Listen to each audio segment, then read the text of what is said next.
afternoon from Jerusalem, Israel. This is Mr. Lowell Joseph Gallen, founder of the Root and Branch Association Limited, established in the United States of God of Israel, bless America, in New York State in 1981, now celebrating our 44th year. Today is Wednesday, July 16th, 2025 in the Gregorian calendar, and it is the 20th day of the fourth Israelite Hebrew month of Tammuz in the Hebrew calendar year 5785. Welcome to episode 34 of our monthly seminar,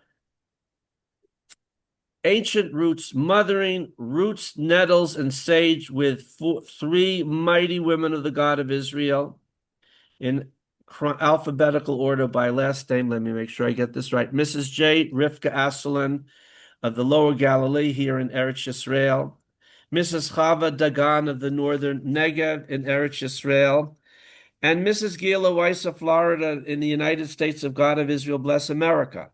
And we welcome our friends and colleagues, Cynthia, Adi, and Mary from the United States, from Oklahoma, North Carolina, and Boise, Idaho. And now, without further ado, let me hand over the mic to these three lovely ladies in alphabetical order by first name, Chava, Gilla, and Rivkah. It's all yours. Thank you, Lo Aryeh. Chava is going to be guiding us into today's show, but we haven't been here for 2 months because of all sorts of things. For me, at least, I know, and probably for you as well. It's been pretty wild. So yeah, good to be here again. Take it away, Chava. Okay, can you hear me? Do you hear me? Okay. So welcome everyone. Thanks for following us all this time and waiting all this time. Kind of exciting. So just like Rivkah alluded to, there has been so much going on in everybody's lives. Everybody is going through something. We're all feeling frazzled. We're all feeling overwhelmed. We're all feeling some sort of emotional topsy-turvy. Sometimes it's great, but it's all coming on like full on. Not to mention the social media and how much we're getting just constantly. Everything's changing all the time. It's like your head is just always buzzing, always. Well, even if you don't want it to. So what we kind of wanted to address is how to navigate that, how to bring yourself back down to yourself, how to kind of shut out the noise sometimes, when it's necessary, when we're feeling that overwhelm, when we're feeling it's just too much and we can't focus, we can't concentrate on what we actually want to do. I have been writing a book.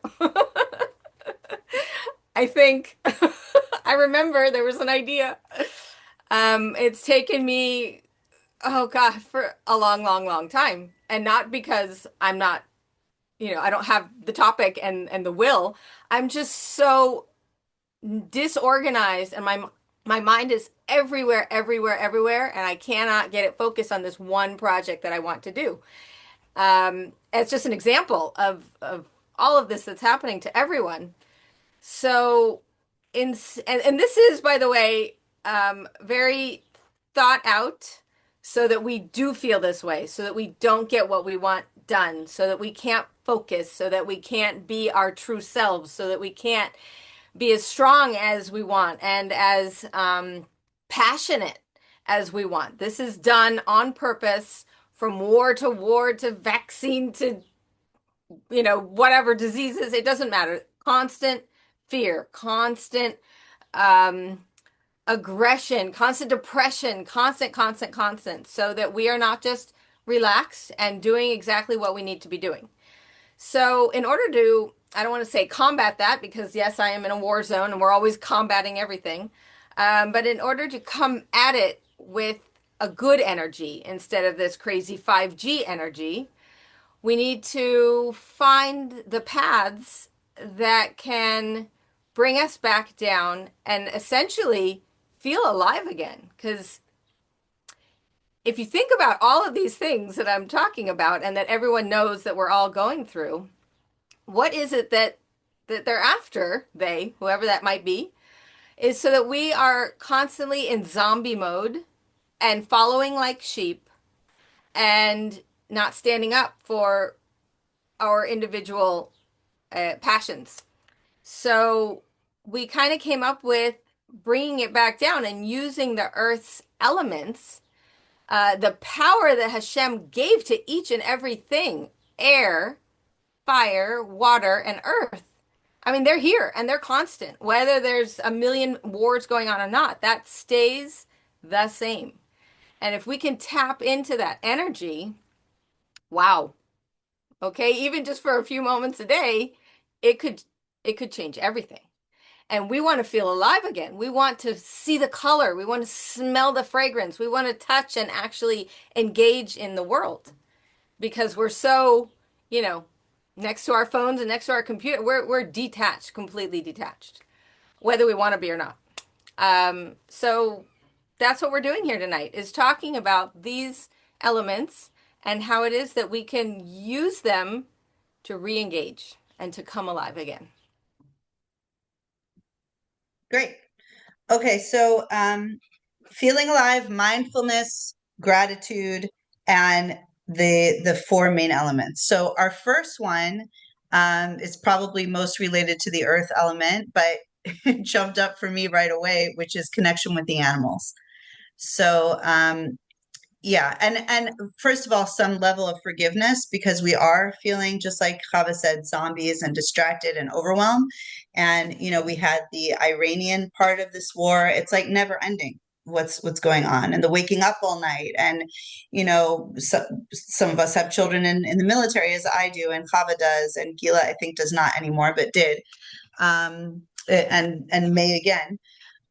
So anyway, connection with animals. So I have chickens, as you all know, thanks to Chava, but I also have feral cats, and those are my animals, and it is like night and day. And we've even brought one of these cats in the house, and we spend some time with her, and just the kids kind of sleeping with her and snuggling with her, and going out and sitting and watching the chickens for me is huge. When I am able to kind of drag myself out from depression or overwhelm, I just sit in a chair and I just watch the chickens and just watch what they do and observe them. And it's so peaceful and it's so funny because chickens are funny creatures, and and you have some laughter.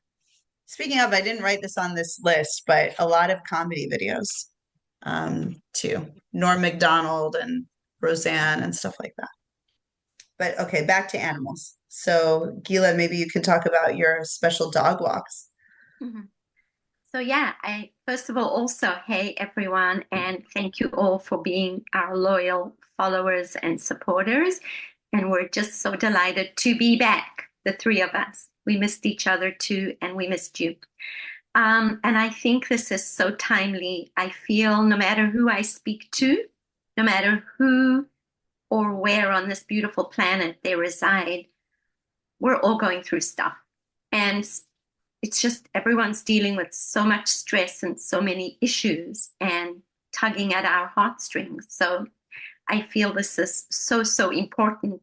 No matter how many times we hear this stuff, we're here to break it down into simple, everyday stuff you can do, because we're busy moms, entrepreneurs, we work, we worry for all of you too. So yes, I have a dog. I'm what's called a dog mama, and my dog is 3 years old, and he's my absolute joy. And he also, it's a lot of work. When he was a puppy, it was like, it's like having a toddler. But because and due to my dog, I get to walk twice a day, and I get to be outside in the fresh air. And yes, right now, the middle of the summer Florida, it's not so fresh and it's not so pleasant. But guess what? Because I leave sometimes early in the morning or walk it later at night, I get to feel the differences in temperature and humidity that I wasn't aware of before. I get to walk, which is so healthy for me, and walking is meditative.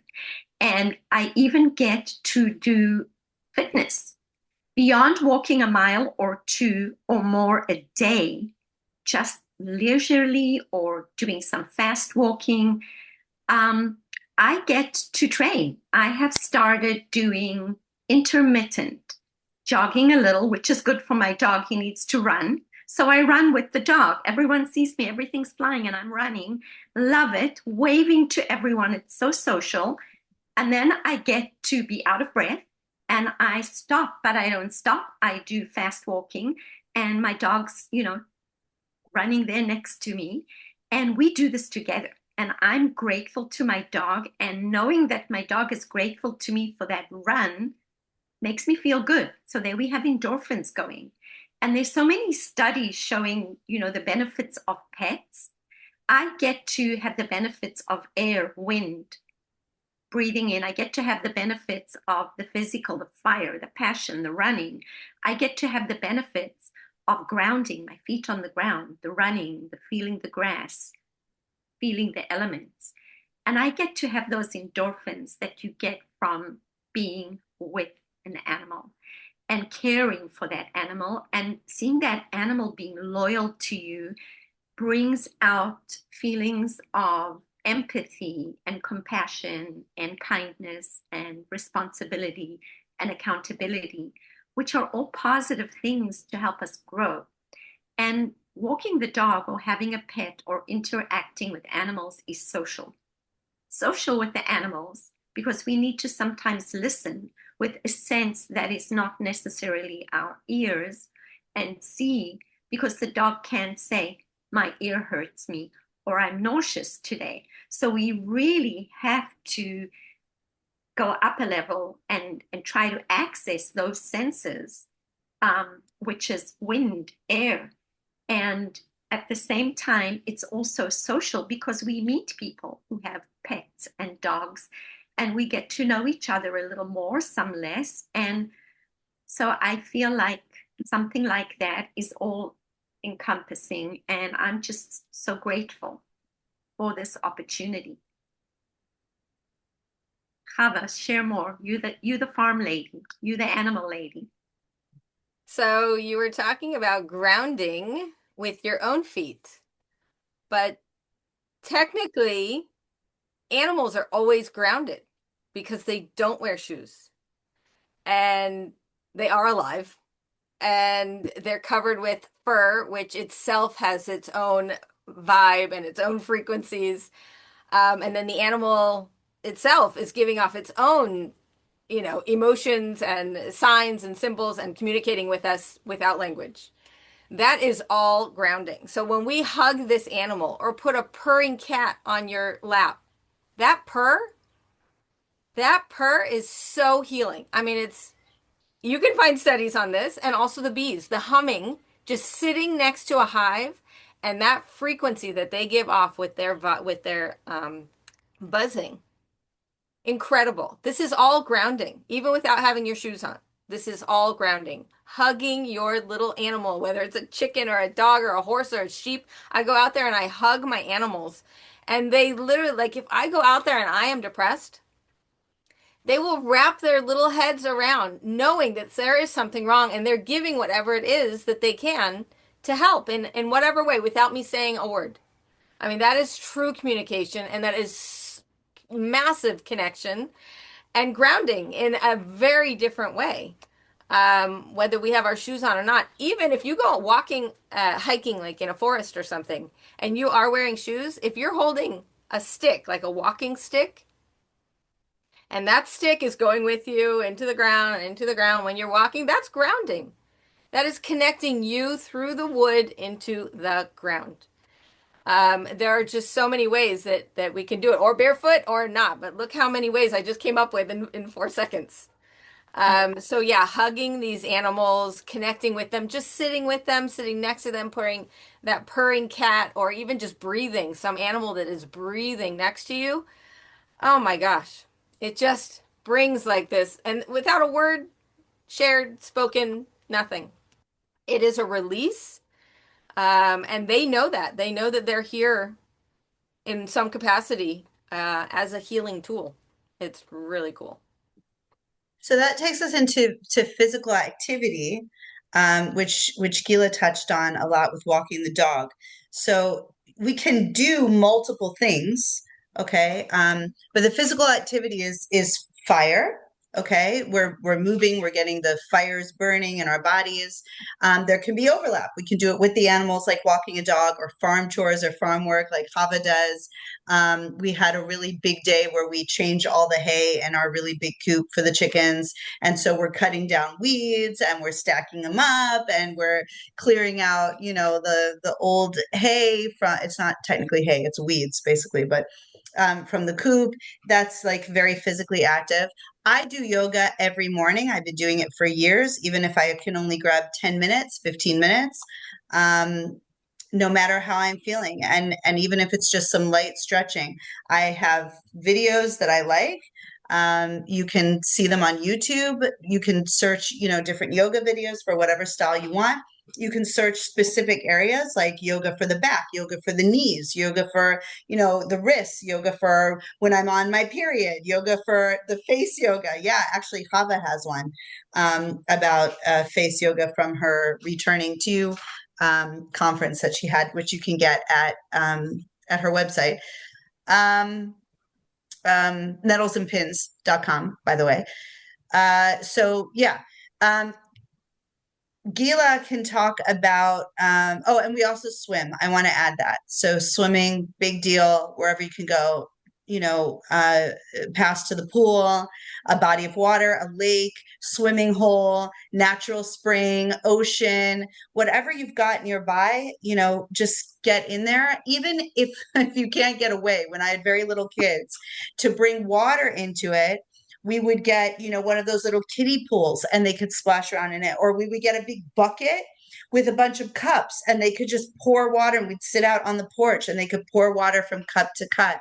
Water in general, the element of water, is very calming and very healing and can bring calm to fighting children, stressed out adults, whatever it is. But Gila's got this really great stop and dance that I hope she'll share with us now. So yeah, so again, as a mom, most of my kids are older now. I'm a granny, I'm a grandma, a savta.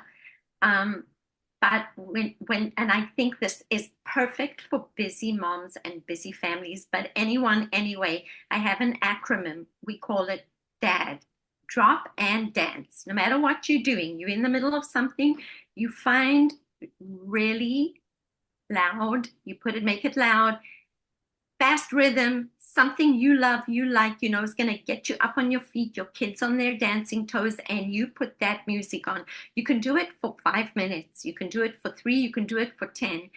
I go to visit my daughter. I have a married daughter and my grandkids, and she does that. And when she does it, when I'm there and maybe some of the other siblings are there, sometimes I'm just so awed because I stand back a moment and I look and everyone is dancing. It's like the static dance. We don't care what we look like. And everyone is laughing, smiling, bonding. The endorphins are going crazy and everyone feels good. And after 5 minutes of that, you're like, wait, what were we stressed before? What were we stressing about? Because we have flooded our bodies with endorphins, dopamine, you name it. We can go scientifically on and on. Doesn't matter. You feel good. And it's bonding when you do it with family, especially with your kids. And it's a gift to give to them. And it's a gift for ourselves. Since I don't have little ones at home, I don't do it as often. But there's that fire because it's that passion and you're dancing. And there's that connection with everyone. And there's that fitness. Do it every day. Do it once a week. In, Jewish homes, Friday is a really stressful day. It's like we're all racing to make this feast for Shabbat, that meal. And, that's the goal. We're running to the goal. And sometimes it gets so stressful. Take 5 minutes, dance. Everything afterwards is going to work out even better. So that's just a simple trick. It's not a trick, it's a practice. So simple, free. Anyone and everyone can do it anywhere. And that's why I love it so much. So during the 3 weeks, some people have the custom to not listen to music. However, there are certain allowances that are made for mental health and for other things. So if that's a question for you, if you're not sure how you hold, you can talk with your local rabbinic authority about that. But yeah, I can vouch for this too. I've done this with my kids many a times when I was pregnant, vomiting all day, had a baby on my back, a baby on my front, one on my side, making lunch and just feeling totally awful and turning on some Michael Jackson or something crazy and moonwalking across the kitchen floor. And then one of my kids like to do the robot and different robotic dancing and things like that. So we would get his music in and he would break it on down for us. And it's a way to kind of turn the tide really quickly when things are going sour at home. Chava. Are we still on fire? The physical activity, yeah. Do you want to add something to that or should we move on? To the fire. A bonfire. A fireplace. Something where you're burning wood, that smell, and just staring into the fire. It can be so inspiring. And sometimes we forget that smell and how it just awakens so much passion and feeling alive. And all of a sudden, you're just like so connected. And then, of course, sitting around the bonfire or the fireplace or whatever, and the conversations that come up, and the phones are off, and you're out under the stars or however you're doing it, and being outside in the fresh air, that fire burning wood it takes you to a whole nother level. Can I add something to that? Yeah, I think we should go right into it because this is nature, which is another one of our points, and we should just carry on with it. Yeah. Yeah. I'm like, let's just, fire. Like I feel like we didn't intend this, but it seems like fire is really a theme here. So fire, anybody, there's terms for these things, but we don't need terms. But there's something called fire gazing. And anybody who's been at a bonfire, has a fireplace, loves candles all over the house, lights candles, even like the Hanukkah candles, where we're supposed to sit and gaze at them. Fire gazing is literally meditative. It is so calming and relaxing to the mind. And again, the sound of, like Chava said, the smell and the sounds of fire increase endorphins, release dopamine, and cause that meditative effect. If you don't have a backyard, you don't have a fire pit, you don't need that.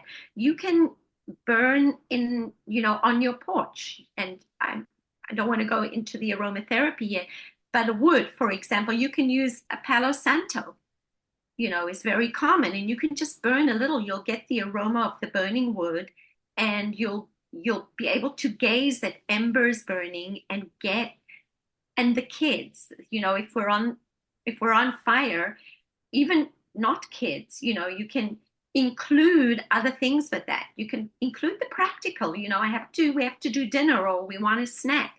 Roast marshmallows, it becomes a party, it becomes festive.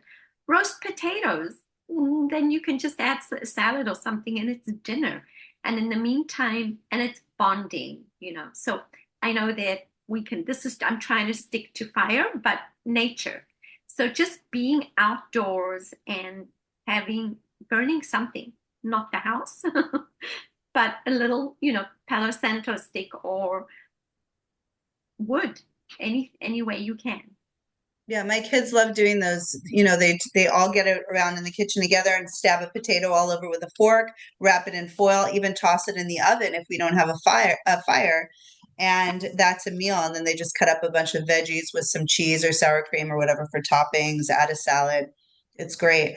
In nature, besides all of these things with fire, we can bring right back in the water.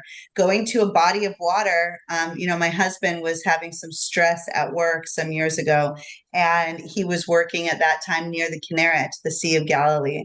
And our rabbi told him, you need to get in the car on your lunch hour and go sit and stare at the water for 30 minutes every day. It's really life changing. Gila has a little canal that she can do that with, and just to see kind of the wildlife that comes, in her case, alligators, but the birds and all the wildlife that's coming to get a drink. It's not only fire and water. You can do this with the earth, like when I go and sit with the chickens. Just sitting on the earth, sitting on the ground, sitting on a little chair on the ground, and watching the wild cats or the chickens or whatever they are. um, Forest bathing. So forest bathing, you do not need to be naked to forest bathe, just so you know. Forest bathing is, you can be, that's fine. And you can be a tree hugging hippie, which is also what we have listed here, hugging a tree. There's trees everywhere, even in a major city. Go to anywhere where there's a tree and give it a hug. And it's very healing. It's like this very symbiotic, with the trees exhaling, we're breathing in. What we're exhaling, the tree's breathing in. There's this really beautiful symbiotic relationship. Our ancestors taught us that humans are like a tree, like an inverted tree. We're likened to trees. But forest bathing is when you go into an area with multiple trees. It's great if it's a forest, but you can get as close as you can get and just kind of soaking it all in. That can be walking in a meditation. It can be laying down on the ground among the trees. It can be leaning up or sitting against a tree, but just taking some time in a forest to breathe in the air. And different types of forests have different scents and aromatherapies, which is the point we'll come to next. So going into a pine forest smells one way. Going into an olive grove or a citrus fruit grove or something, there's different smells and different vibes and different feelings. Barefooting, that's walking out on the land in your bare feet for earth. Chava, maybe you can talk about fibers on the skin, or we can also talk about dancing in the rain, jumping in puddles, prayer. Let's pass it over to Chava. All those. I was also thinking of you're talking about like trees for aromatherapy. You walk into an orange, a grove or an orchard or whatever. But out in the hills here in Israel, there's wild herbs everywhere, everywhere, everywhere. Incredible wild zatar, hyssop, or oh my gosh, all you have to do is like pick little branches and leaves or sit down amongst it, and you're just overwhelmed. And the smell is so ancient. That is what is so cool. You're sitting here and that, Avram was walking here, and everybody's been on these hills in these rocks, walking past these same bushes. And so just that thought is very grounding and centering, thinking of our ancestors walking in these same land, smelling these same herbs, looking at these same trees that are who knows how old. And then of course going on a plant walk while you're there, identifying all these different things. So even just the idea of identifying them brings you in connection with that plant. Now you want to pick it, you want to smell it, release the essential oils, name it, say a blessing over it. There's just it's like 5D, how much you can get from just that one act of being near a plant and wanting to engage with it. Yeah, I think this takes us into the realm of aromatherapy, our next point. So I was feeling, like Chava, I've got 2 books going, I've got all these projects going, and I'm really great at keeping a lot of balls in the air and doing a lot of different things. And it's just too much for me right now. And it's not because of the projects, it's because of the situation. in the country, it's because of the situation in the world. And maybe this is just the season to be overwhelmed. But I realized that if I burn my favorite incense before I go to bed at night, I can actually breathe out and kind of really just let go and get some better rest. So I love the Nag Champa, that you buy at any health food store or, head shop, hippy dippy place, and burn a stick of incense. But I also felt myself craving the smell of freshly baked goods. So we've been baking cookies, cake, bread, challah, pizzas, like doing a lot of baking. Just those, baked good smells from the ovens are very soothing for me. They're very grounding. I also have a different like creams that I use on my heels every night after my shower. I'll put some scented creams on my heels of different scents that I like pumpkin pie spices or things like that, that I either make myself or purchase. Soaps, same thing. Chava makes soap you can buy from Chava. Wonderful soap, fantastic soap, highly recommended. Some of her soap even has a bonfire scent to it. She gave me one that smelled like very like smoky, and it might have been a goat's milk soap. I don't know, but it was fantastic. And yeah, I think maybe Gila, you could talk about the nighttime spray, and we could talk about planting an herbal garden, which I've also been doing with my kids. Yeah, so we can incorporate aromatherapy in very simple ways that also cover mindful practices and also cover practical areas just that we encounter every day. So I know, Rivkah, you made this for your kids when you were younger, and so did I. But recently, my 16-year-old son with Down syndrome had some insomnia, and he told me that he was having bad dreams. And I remembered and told him, we're going to make a nightmare spray. We're going to make a bad dream go away spray. And it's so, so simple. Anybody can make it up. You can, use salt water. You can use alcohol. You can use whatever you want as a base. And you put in a few essential oils. And when it comes to essential oils, I am minimalist. So something basic and safe like lavender or chamomile. And I would smell it first or ask my son to smell it. He loves lavender.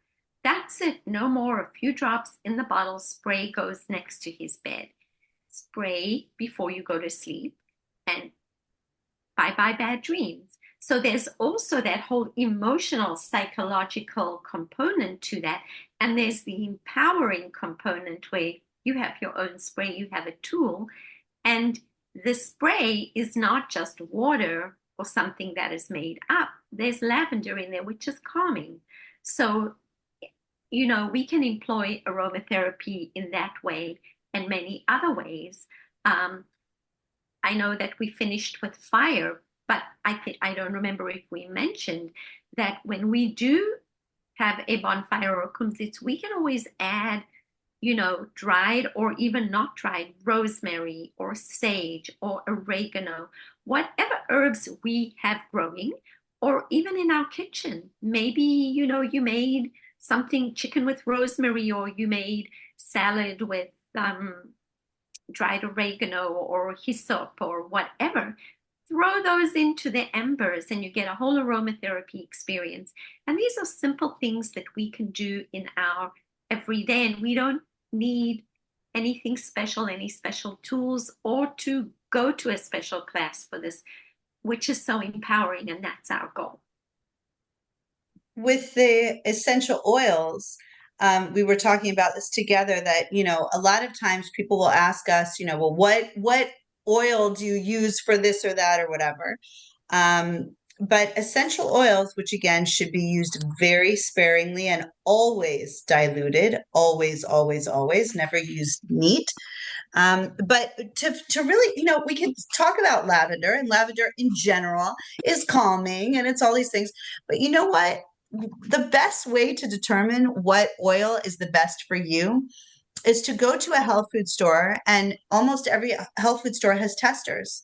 and just open up the tester of the EO, of the essential oil, and smell it. And you can even bring a notebook with you and a pen, and you can write down how it makes you feel.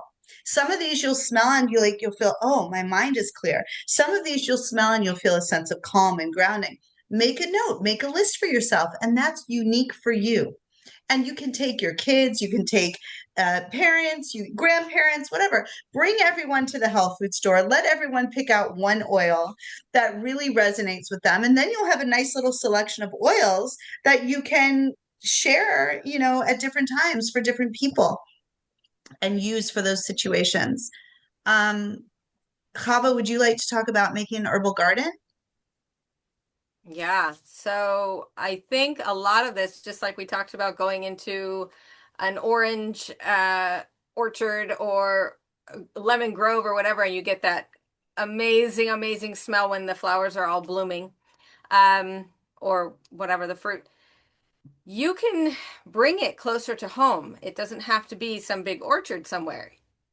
It's amazing just to sit down surrounded by some herbs that you're growing. And it doesn't have to be in the ground, it can be in pots so that they are mobile. And if you want it in your room because you don't feel like getting out of bed, put your pots all around you and you've got all of your cute little herbs that you can just reach over and pick off a leaf or just smell it or have it just surrounding you. It will lift up your mood. And these are your favorite herbs that you chose to bring near you. But to plant them around in your front yard or near your door or whatever, it just always keeps them close.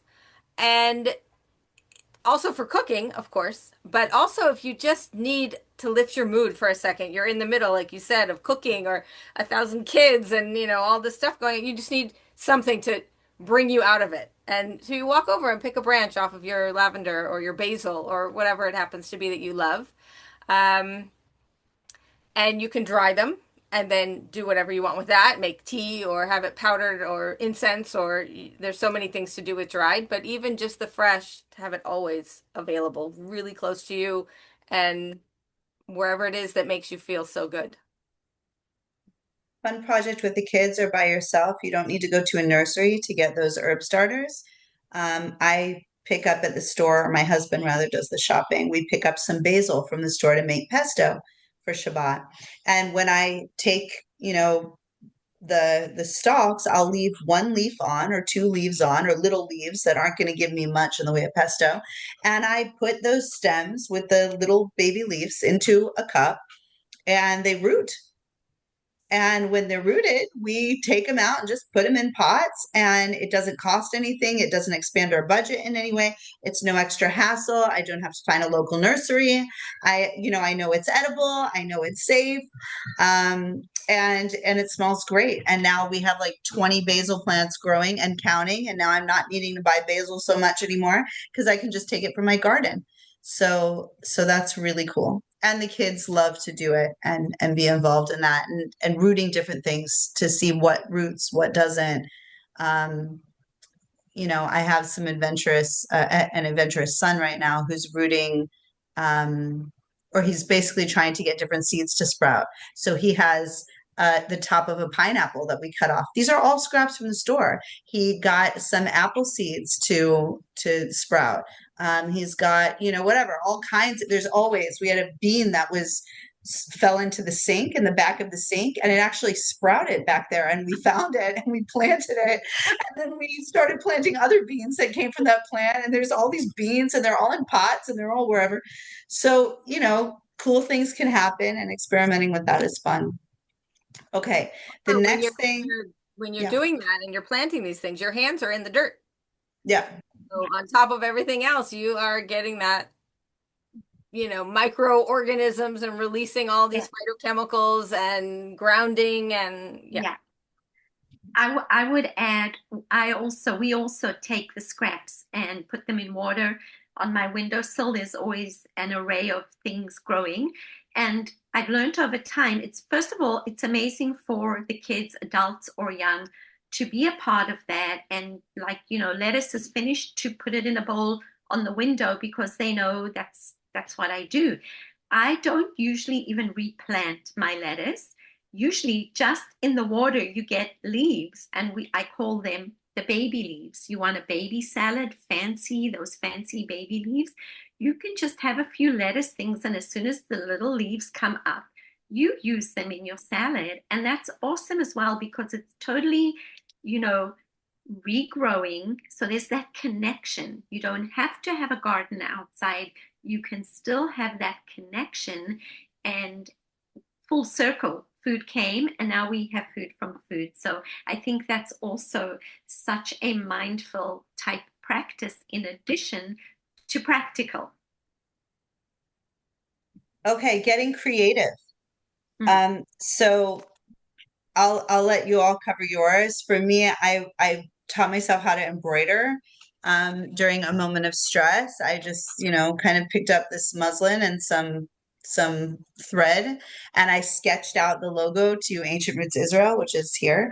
And I just started messing around, like, well, what happens if I crisscross the thread? What happens if I do it in a V shape? What happens if I go in and out through the top? What happens if I, like, how does it look on the other side? And I made a little sampler for myself, just trying to figure it out. It was really fun. I just directed a play at Haifa English Theater, and that was my career before a long time ago, before I became who I am today. I had a 20-year career as a professional actress and theater director and director in general. Music, dancing, learning to play an instrument. I picked up the guitar with my son and taught myself how to play, a song I really liked.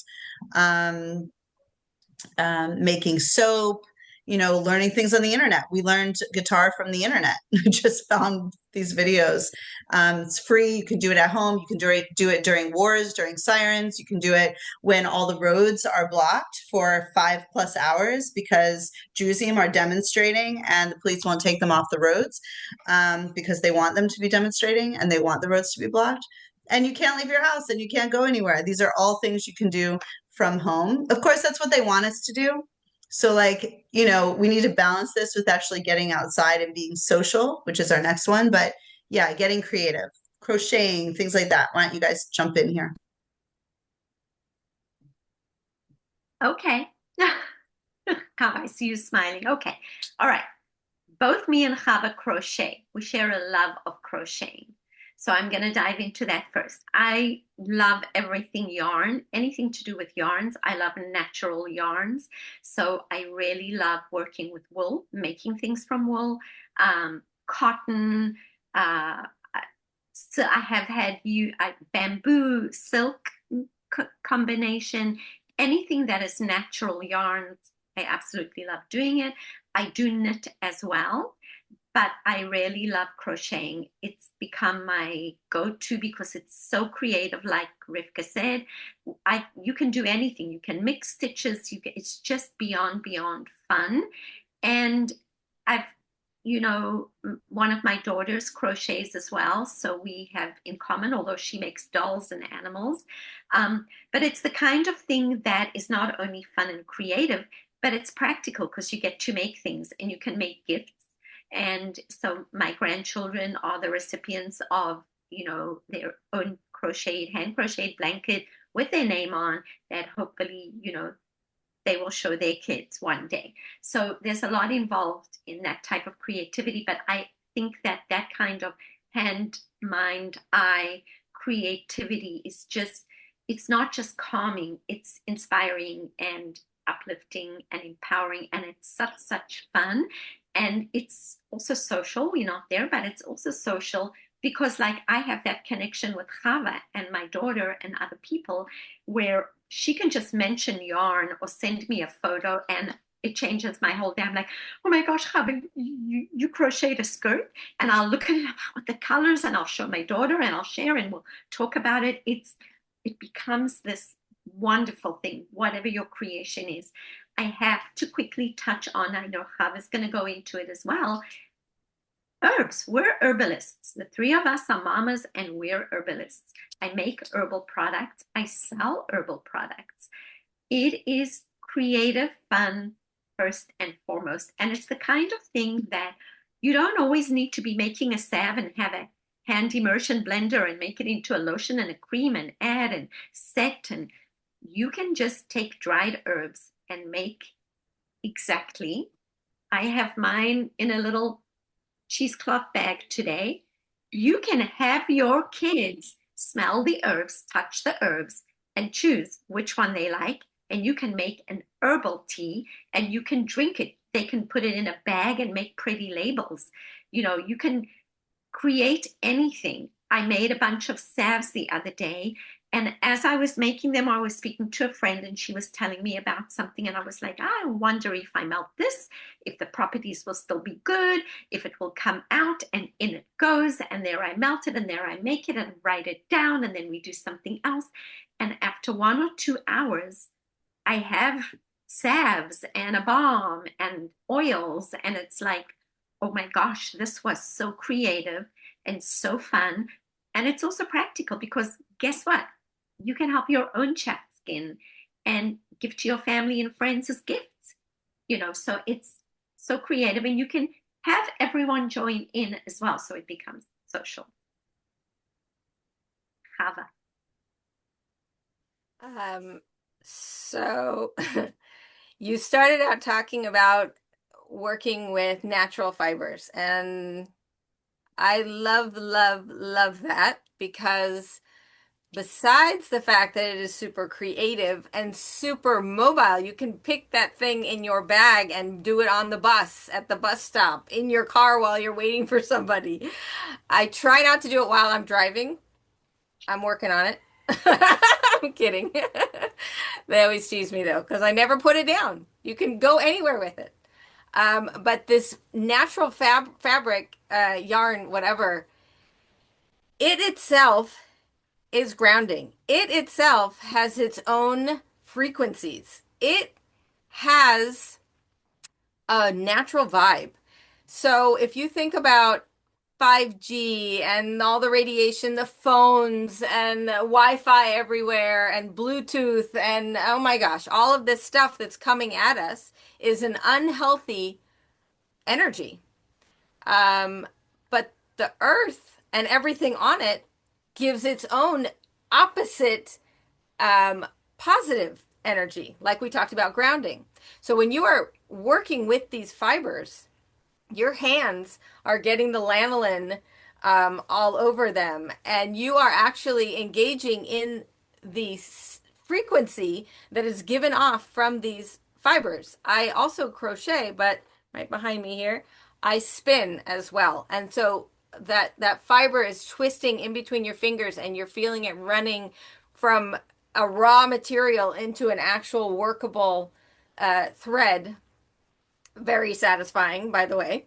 But just engaging with these, if you guys think about, this is something that just always comes to me, is in the Tanakh, when they're describing how to build the Mishkan, it was all with wool, linen, goat's hair, right? God chose these very specific natural fibers. He never once said, pick up some polyester and make a curtain, right? So we don't actually need these plastics in our lives. God gave us everything we need to make hemp. Remember hemp ropes and hemp paper? And America was like founded on hemp. Of course, it's been pushed to the side, but it's making its way back. There is so much to connect and ground and get this positive energy from, which dispels the negative energy from our bodies, which is what we want, because we keep absorbing and absorbing and absorbing. Too much radiation is never going to do anyone good. So the moment we put natural fabrics on our skin, we are grounding. We are getting that natural frequency and dispelling the radiation that is constantly coming in. So you're fluctuating, you're creating a balance, which we all want, so that we're not too far, towards this becoming AI ourselves. God forbid. Okay, so we'll lightly touch on this one so we can get to our last one. but social interactions. So we've kind of, again, there's a lot of overlap. We talk as women do. All the things are connected for us. They kind of all interweave. Nothing really stands alone for women when you're tapping into women's wisdom or Bina in general, which men get some insight into on their 40th birthday, according to our ancestors. But social interaction. So I when I'm feeling overwhelmed, depressed, whatever it is, I don't necessarily want to go out and see people who I feel like just aren't getting it. they're not getting it. They're like in a sheep mentality. They're in a slave mentality. Going and having social interactions with them is not my idea of a good time. However, getting together with people, which is preferred, that I feel like are enriching me. I feel uplifted. I feel energized with them. We're thinking, our minds are working. That's great, but they're not always available, and sometimes they're very far away. Like dear Chava is quite a distance from me, and dear Gilla is quite an even further distance. But what I found is that when I get out of the house, even to take a walk around the block, and I don't have to directly interact with people, I can watch them interacting with each other. And there's something healing about that. There's something healing about just seeing other people moving about during the day, doing their thing, go to the park, watch a parent push their kid on the swing, try to find one who's not on their phone, and like, watch someone walk their dog like Gila, or our fellow dog walkers just come and wave to each other and say hi, and they get to know each other's dogs and each other's names. Just observing it for me is really helpful. Maybe both of you would like to touch on social interactions as well, or should we move on to herbs, our last one? Yeah, well, I think if it's possible at all, like we talked about before, we have this little group down in the Negev that get together whenever we can. It's not always possible, but we'll meet in a park or a beach or a hill or a mountain or something that is far, far from other people and out in nature, and we just hang out. And that's it. It's so healing. And it's so great to get out of that. All of us, everyone's got their own families and their own stresses and whatever. And we just get together, spend a couple of hours, and then you're kind of just like, it's a reboot, a restart. And you can go back. However infrequent, however, it happens. But if you have that opportunity once in a while, it's so refreshing, so important. Yeah, that sounds absolutely awesome. I want to also add that I'm so grateful to you, Chava, and you, Rivkah, because no matter how far we are, I can just post in our little group, the three of us, and I know I have both of your support, and I feel in my heart, I feel you, and I feel your hugs, and the same, like, I'm like, certain things I'll hear things, I'm like, how are you, Rivkah? How are you, Chava? And we have that connection. And I'm very grateful to that, because it's connections like that that hold us when we're going through difficult times. And we all do. So knowing that I have these sister friends holding me is like awesome.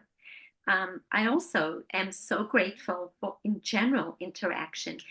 Sometimes us women, I would say all of us, but us women tend to have an easier time sometimes communicating, just venting. Yesterday, I called up one of my daughters and I must have spent 10 minutes just venting. And then I was like, oh, I didn't even ask about my grandchildren. Thank you so much for listening to me, because I feel so much better. I hope you're okay after I dumped everything. But that's what it's all about. And I'm so grateful I belong to this Jewish co-op called Arevut. Local people in Florida know it. And we always talk about how we are farm moms, because it's a little farm. And we try to do monthly bonfires, monthly kumzits. We have interaction when we go there. Like yesterday, I had a difficult day.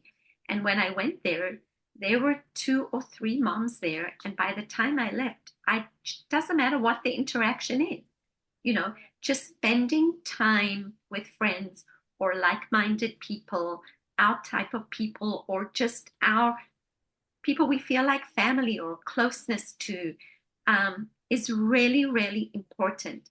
And I know, Chava and Rivkah, you will connect with this and identify. Sometimes when I get depressed or, just dealing with stuff, I tend to go inward. And two things: I don't want to bother you or anybody, or we might sometimes feel it's so trivial compared with the global stuff that is going on. And we also sometimes are not sure how we want to reach out. But I know that each time that I have reached out, and I know that you as well, it's always been such a validation and such a feeling of gratefulness for being acknowledged. And so I think that's so important. And I think part of the social is the grateful. Weaving that into the social makes it even more meaningful and makes it even more positive.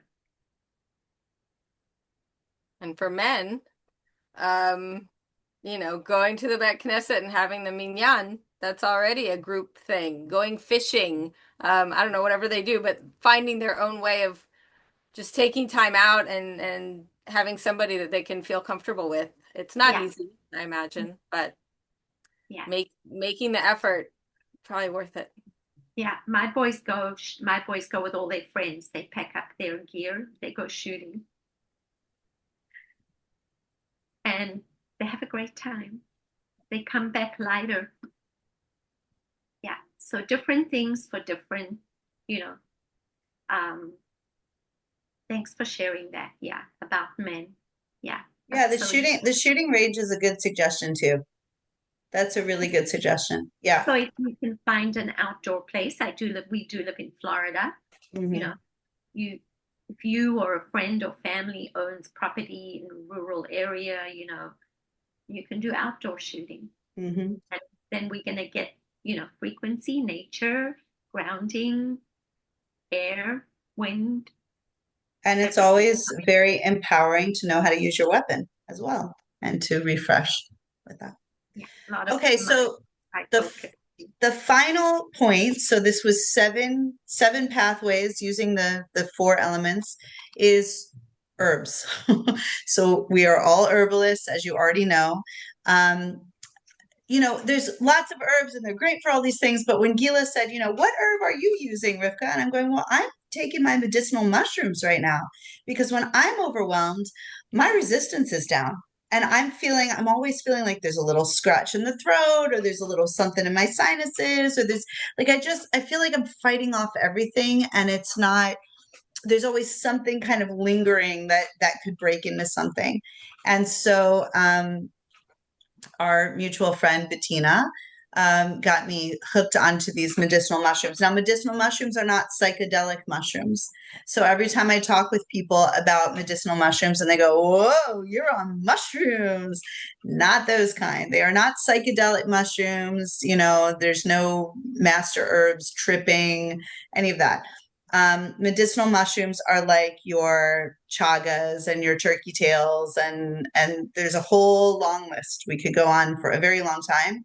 I have a blend that has a lot of different types in them, and I make my own blends. I'll order up some different types of powdered mushrooms and kind of mix them together. And they pair really well with chocolate or with carob. Which is one of the beautiful things that Chava and Gilla helped to make at our last in-person Ancient Roots Israel International Herbal Conference for all of the attendees, is we had a night of music with kind of harp and flute and drums and all kinds of cool stuff. And we had these medicinal hot cocos or hot carobs. And they were really yummy and they were really healing. And people were so surprised. They would keep coming up to us saying like, whoa, I don't like mushrooms. Whoa, this tastes just like hot chocolate. This is so good. It's like an earthy hot chocolate.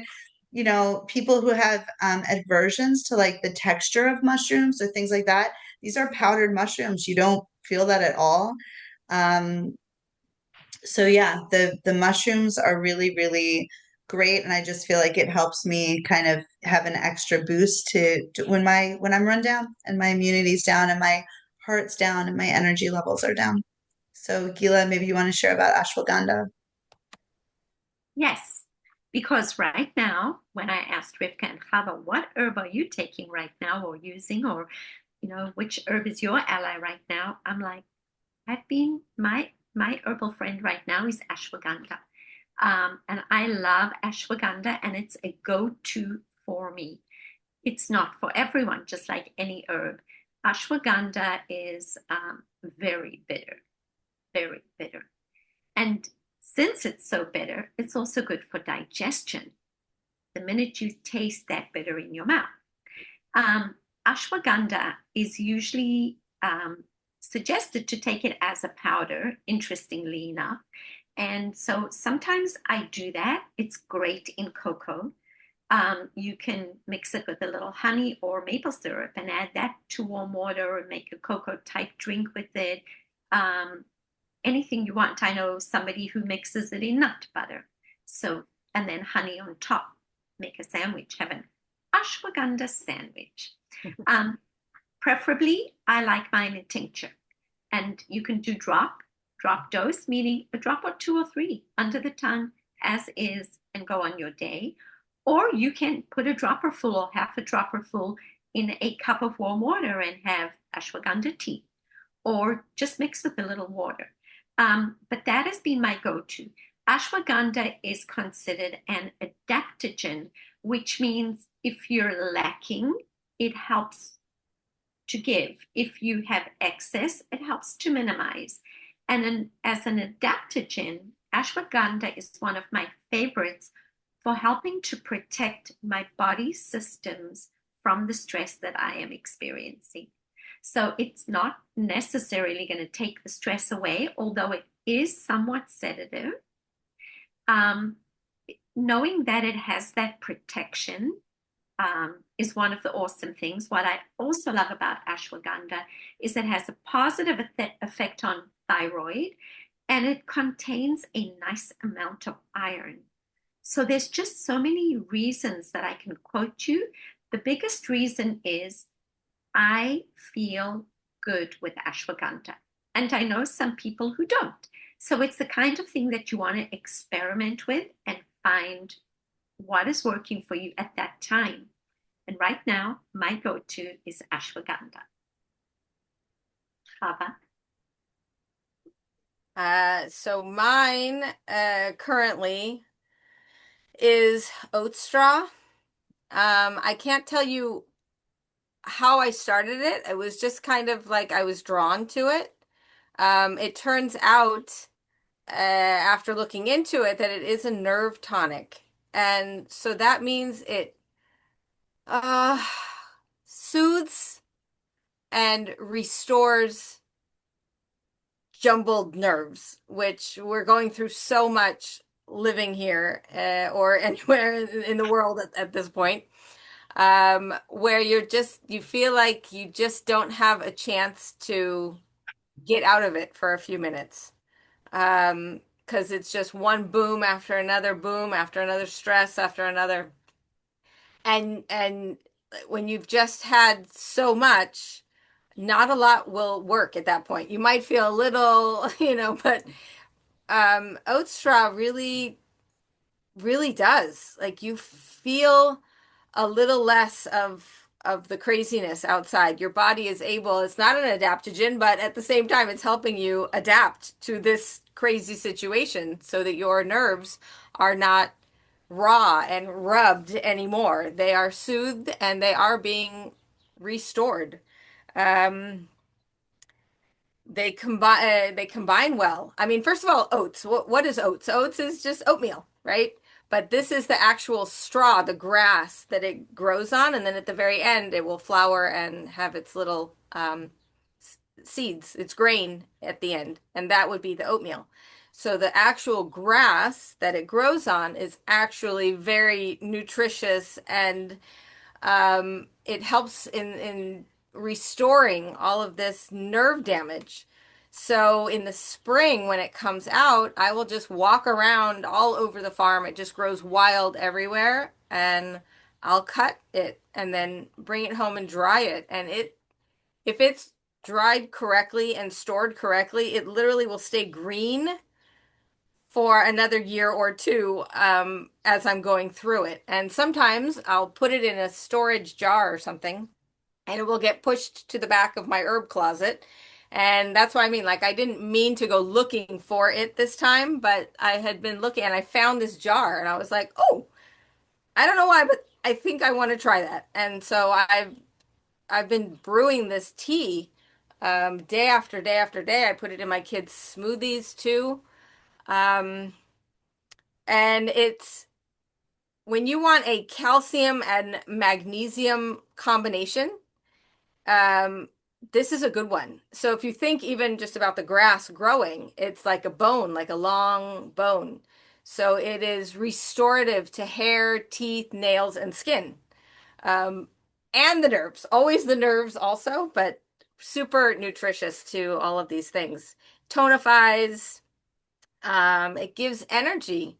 Oats themselves are known for their long-lasting energy. The grass has some as well. Tea, tincture, you can take a bath in it, a foot bath, even if you don't want to get all the way in. Infusion, just letting it sit in the water for a long time overnight as it expels its wonderfulness into the water surrounding it. Combines well with lots of other things, other herbs. So it would combine well with ashwagandha, I imagine, and even mushrooms, I imagine, because they're each giving their own properties. Um, if you have painful muscles, menopause, again, the calcium and magnesium. Menopause, anything to do with PMS or women's hormonal changes, it's very balancing because it's so nourishing. And when we've come to the end of the end, it sort of just gives back and we feel it. You feel it. That's amazing. So my little bonus one is mimosa. I'm putting all of these with their Latin names into the chat. That's Albizia julibrissin. I have a tincture there. They grow all over Israel, by the way. In fact, it's in this picture right behind me. And my tincture is starting to go off after a few years. It's one of those tinctures that doesn't last as long as maybe some other tinctures. But yeah, it's called the happiness tree. And I made a video about it you can access it on YouTube on Ancient Roots Israel on our channel. And I'm like giggling the whole time. And I at some point I kept doing retakes and I just gave up and said, this is part of the tree. So yeah, so that's another one. And I think about it as Kingsfoil from Tolkien's Lord of the Rings, when um, um, um, there was the injury from the Black Rider King, whatever they're. Oh my gosh, I am a big fan. My mind's just drawing blank.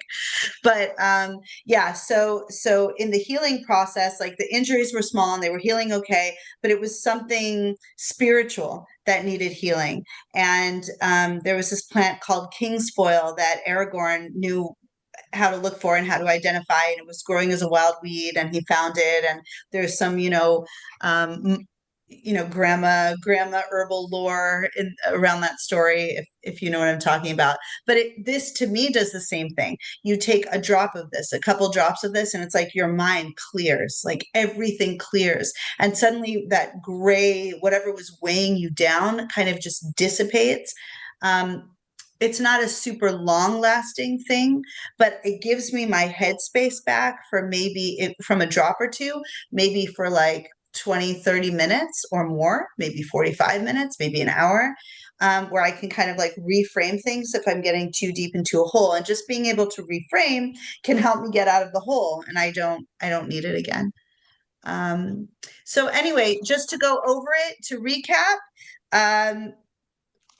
Overwhelm, how to attain balance using the elements of fire, water, air, and ground. We want to feel alive. We want to have mindfulness. We want to have gratitude. We covered connection with animals, physical activity, nature, aromatherapy, getting creative, social interactions, and herbs. So I actually need to go away. We can stop the recording. If the other ladies would like to do a Q&A, we'd be so happy to hear from you. And thank you so much. We'll see you next month.